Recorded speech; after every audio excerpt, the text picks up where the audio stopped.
चुनार किले जा रहे हैं घूमने के लिए। और ये हमको ऊपर की तरफ जाना है, काफ़ी नीचे से हम लोग इस वाले रास्ते से आए हैं,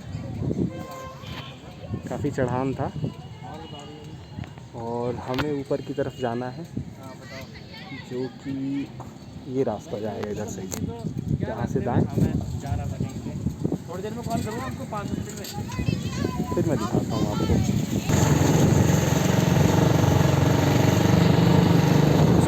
पहाड़ी पे बना हुआ है, इसके दाएं साइड पे नदी है और ये पहाड़, इसके ऊपर ये चुनार किला।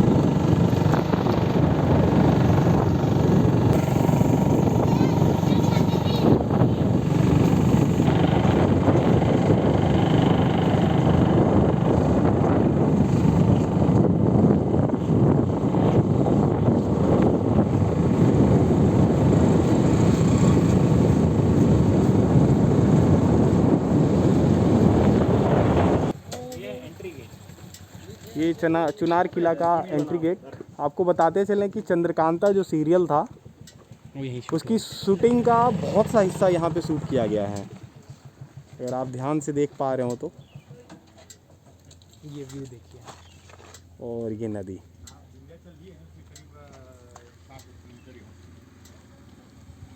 बेहद विशालकाय, बेहद खूबसूरत। अरे हम लोग एंट्री ले रहे हैं चुनार किले के अंदर।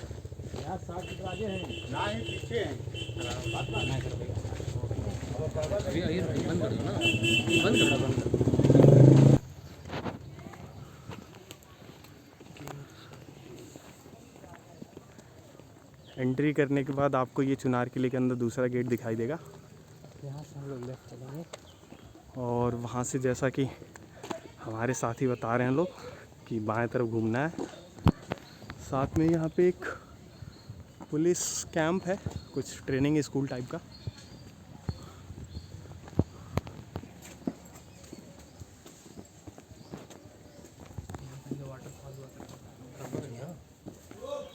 यहाँ कभी पानी बहता था, बहुत ही सुंदर लगता रहा होगा। कोई देख रेख नहीं है ऐसा लग रहा है, इसका कबाड़ा कर दिया गया पूरा।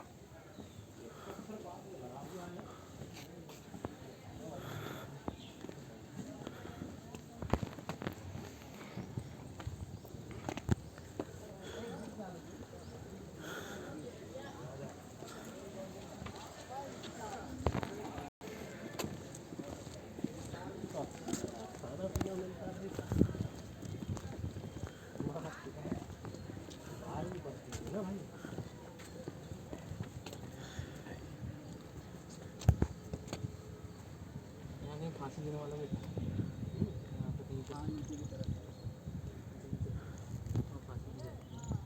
कोई देख रेख नहीं है इसका, ये बहुत सुंदर होता।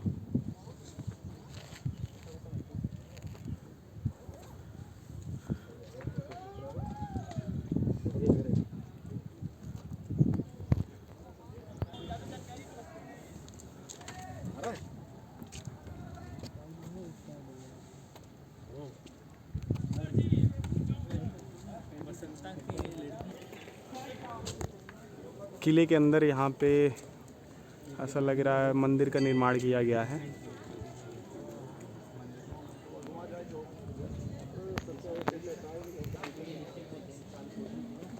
हाँ, नीचे की तरफ जेल है, पता है कि नहीं? ये जेल है, जेल के कमरे हैं ये, छोटे छोटे कोठियाँ बोला जाता है जिसको। और ये काल कोठरी है शायद, जिसको भी पैक कर दिया गया है। फिर भी लोगों ने इसको तोड़ के अंदर जाके देखने की कभी कोशिश की है, फिर दोबारा उसको बांधा गया है। ये भी है, देखो ये मुगलई आर्किटेक्चर है। ये मुगलई आर्किटेक्चर है। सहदेव ने बनवाया था ये 1000 लाइट इसके नीचे बंद करके बाद इसको शेरशाह सूरी ने एक्चुअल में ये 1000 AD में 1000 AD के अराउंड किंग सहदेव ने बनवाया था। और फिर इसके बाद शेरशाह सूरी ने इस पर कुछ सालों तक राज किया। इसके बाद फिर आया, मतलब मुगलों ने भी इसमें कुछ साल के लिए रख रखाव देखभाल की है। और जिसमें मुख्यतः कौन ने ये जब औरंगजेब था, हाँ औरंगजेब, और ये सब इसके बाद फिर गवर्नमेंट ऑफ इंडिया ने इसको अपने अंडर ले लिया। इसमें ये क्या structure- अंग्रेज प्रशासन का क्या रोल रहा है? उनका भी कुछ रहा है क्या, कि उन्होंने बस जेल के लिए इस्तेमाल किया इसको? अंग्रेजों का तो ये है कि बाद में अंग्रेज आए हैं तो जहाँ पे भी वो किले। रहा है, किले वगैरह, फोर्ट वगैरह रहा है, तो अंग्रेजों का तो पूरा रोल रहा ही है। वो अपने अंडर कंट्रोल में तो ले ही लेंगे, क्योंकि वो as a whole participation control करते थे। हाँ, जैसे उनके अंडर रहती थी चीज़ें, पर वो एक अपना एकत्र एक फ्रीडम दे देते थे राजाओं को। अच्छा, ये जो सामने जो दिखाया जा रहा है श्री राजयोगी भंतहरी नाथ जीवंत समाधि मंदिर, ये ये तो बहुत रिसेंट की चीज़ें हैं। आप ये लास्ट पहले टाइम नहीं कब आए हुआ हो? करती। मैं यहाँ पे 2.5 साल 3 साल नहीं, करीब 4 साल पहले आया हूँ, तो ये चीज़ें नहीं थी। मतलब 4 साल पहले ये चीज़ सामने जो है आपको दिख नहीं रहा। इसका भी एक तरीके से कहा जाए कि बाद में लगाया गया है। लगा दिया गया है यहाँ पे। अधिग्रहण ये अतिक्रमण, इसको क्या बोला जाए? इसको गवर्नमेंट ऑफ इंडिया को उसको देखना चाहिए, इसमें हम क्या बोल सकते हैं? क्योंकि मेरा लगता है, मेरा मानना है कि जो भारत की हिस्टोरिकल चीज़ें हैं, ये हिस्टोरिकल पॉइंट ऑफ व्यू से ये पूर्वांचल और उत्तर प्रदेश के लिए बहुत ही बेहद ही खास जगह है। टूरिज्म वैसे भी गवर्नमेंट ऑफ इंडिया के अंडर ही है। जो क्या है इसका ऑर्गेनाइजेशन, मिनिस्ट्री ऑफ टूरिज्म है, survey of India, archaeological survey of India भी ASI को इसके अपने कंट्रोल में लेनी चाहिए चीज़ों को। है। आर्कियोलॉजिकल सर्वे ऑफ ये इंडिया इसके कंट्रोल में है, लेकिन चीज़ें अगर ऐसे मैनिपुलेट होती रहेंगी तो वो उसकी चीज़ें की यूनिकनेस जो एक खत्म हो starting से जाएगी। होती थी वो खत्म हो जाएगी। सब जगह अब वो एक जो जैसा हो जेल्स जाएगा थे उसको कन्वर्ट करके आप अगर मंदिर बना देते हो, तो ये एक आप नेगेटिव पॉइंट बात कर रहे हो। क्या, और आप अपने आप को सीमित कर रहे हो कि आप का जो इतिहास रहा है उसको लोगों तक पहुँच, डाइवर्स चीज़ें खत्म हो जाएगी। इतिहास जो है उसको दूसरे जगह से लोग आके फिर क्यों देखेंगे? उनको भी तो यहाँ पे वही चीज़ दिखाई देगा। तो डाइवर्सिटी बनाने के लिए गवर्नमेंट ऑफ इंडिया को इस पे देखना चाहिए। और ये बहुत ऐतिहासिक किला है।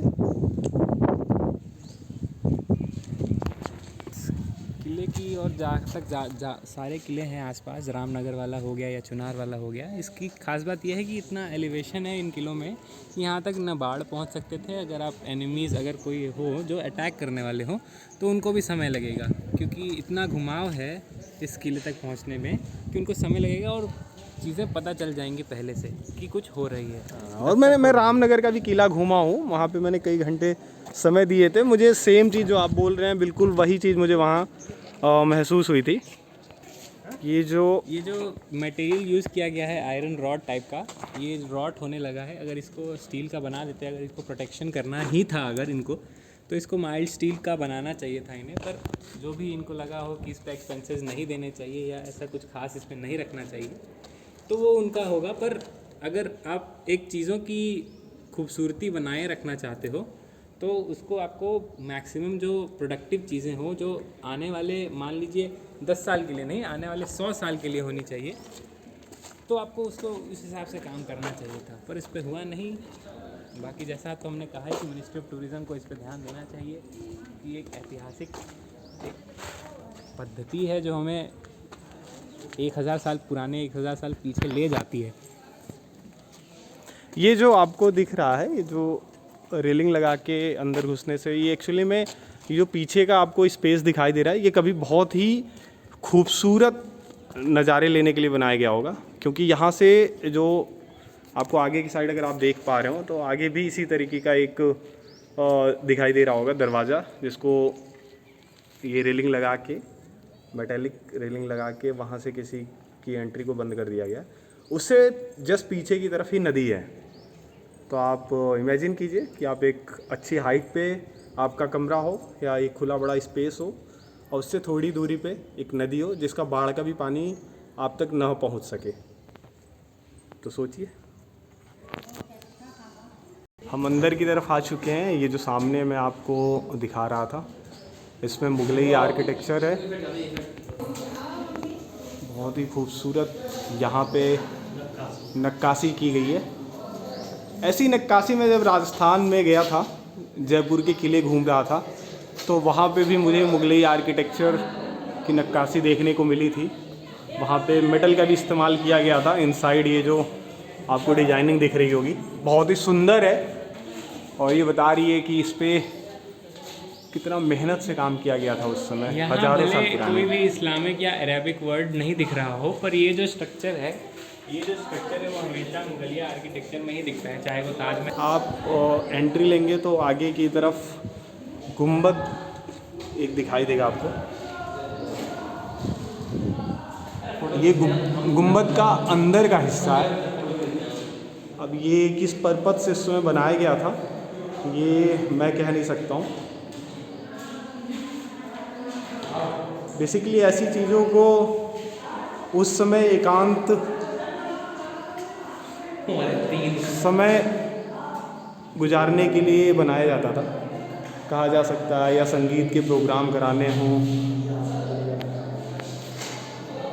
ये देखिए, ये लव बर्ड्स क्या करते हैं, करना तो नहीं चाहिए। हाँ, मैं बोलता हूँ ये वो लव बर्ड्स हैं जो कभी लव कर ही नहीं पाते, ना अपने घर वालों से लड़ पाते हैं, लेकिन यहाँ देश अपनी निशानियाँ, देश की हेरिटेज को बर्बाद करने के लिए इनकी औकात बस इतनी ही होती है कि देश की हेरिटेज को बर्बाद करने के लिए इस पर लिख देंगे। समाज से नहीं लड़ पाते, कुछ नहीं कर पाते, ये बस बकवास करने में माहिर है। ये ज़ुबानसी भी है अपने लिए। हाँ, जो भी है ये तो।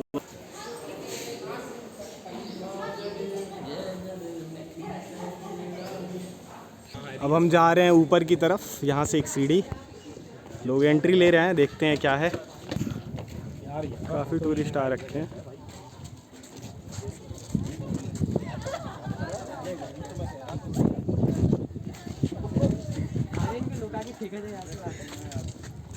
और यहाँ से सामने गंगा दिखाई दे रही है। ऊंचाई होगी 150 मीटर, 150 मीटर के करीब होगी ऊपर। 150 मीटर नहीं है, लेकिन है अच्छा खासा।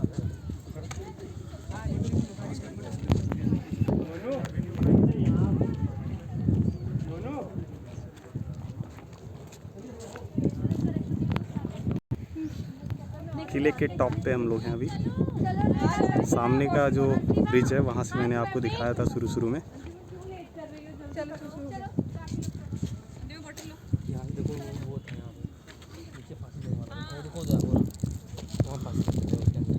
ये बताया जा रहा है कि वहाँ फांसी दिया गया।